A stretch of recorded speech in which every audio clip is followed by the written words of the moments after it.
বেগুন ইলিশ বানাবো, তার জন্য প্রথমে এখানে ইলিশ মাছটা খুব ভালো করে ধুয়ে নিয়েছি আর লবণ হলুদ মাখিয়ে নেব। এদিকে বেগুনও এভাবে সরু সরু পাতলা করে কেটে নিয়েছি, কেটে ধুয়ে রেখেছি। এখানে হলুদটা দেব, এখানে লবণটা দেব না, দিয়ে খুব ভালো করে মাখিয়ে নেব। একটা মিক্সার জারের মধ্যে 2 চামচ কালো সর্ষে নেব, 2 চামচ সাদা সর্ষে নেব। এটাকে শুকনো একটু পেস্ট করে নেব। আমি শুকনো পেস্টটা করে নিয়েছি। এবার কয়েকটা কাঁচা লঙ্কা দেব, দিয়ে সামান্য একটু জল দেব। এবার মিহি একটা পেস্ট করে নেব। মিহি পেস্টটা হয়ে যাচ্ছে, এবার এটা ছেঁকে নেব একটা ছাঁকনির মধ্যে দিয়ে।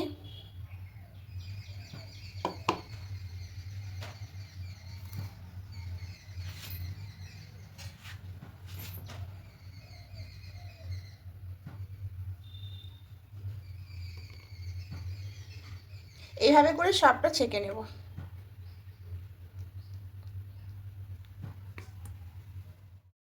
সবটা ছেঁকে নিয়েছি। এতে সরষের তেল দিয়েছি। এবার এখানে প্রথমে বেগুনগুলোকে ভেজে নেব।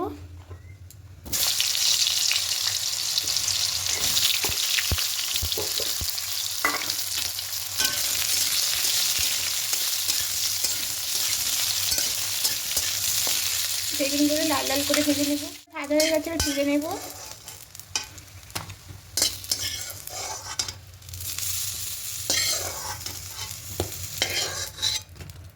এবার কড়াইয়ের মধ্যে আবার সরষের তেল দেব।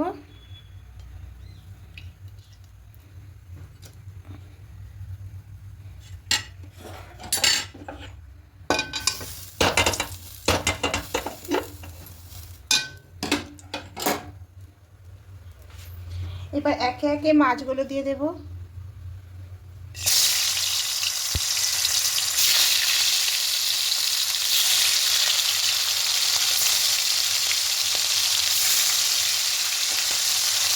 মাছগুলো দিয়ে একটু ভালো করে ভেজে নিচ্ছি। ওপিটগুলো উল্টে দেবো।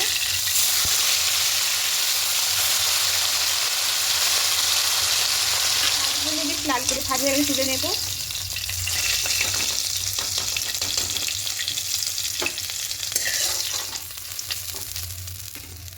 এবার এই তেলের মধ্যে ফোড়নে দেব কালো জিরা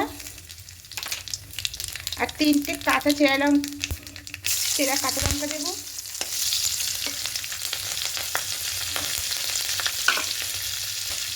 এবার যে গুলে রেখেছিলাম সর্ষেটা দিয়ে দেবো।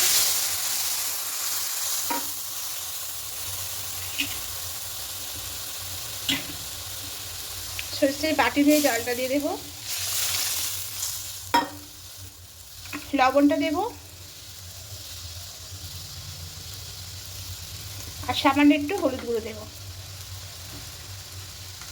খুব ভালো করে মিশিয়ে নেব।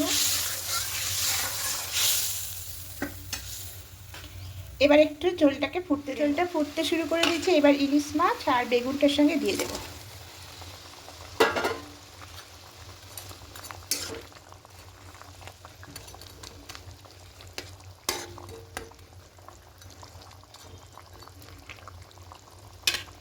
এবার ঢাকা দিয়ে কিছুক্ষণ রেখে দেব। এবার ঢাকাটা খুলে নেব, নিয়ে অন্য একটা পাত্রের মধ্যে নামিয়ে নেব। নামানোর শেষে এবার উপর দিয়ে একটু কাঁচা সর্ষের তেল ছড়িয়ে দেব। সর্ষে বেগুনটা একদম রেডি।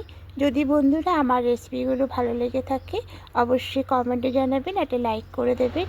আর যারা নতুন বন্ধুরা দেখছেন এখনও পর্যন্ত সাবস্ক্রাইব করেননি তাদের কাছে অনুরোধ রইল সাবস্ক্রাইব করে পাশে থাকার জন্য। আমিও আপনাদের পাশে থাকবো। আবার কোনো রেসিপি নিয়ে চলে আসবো। আজকের মতো টাটা।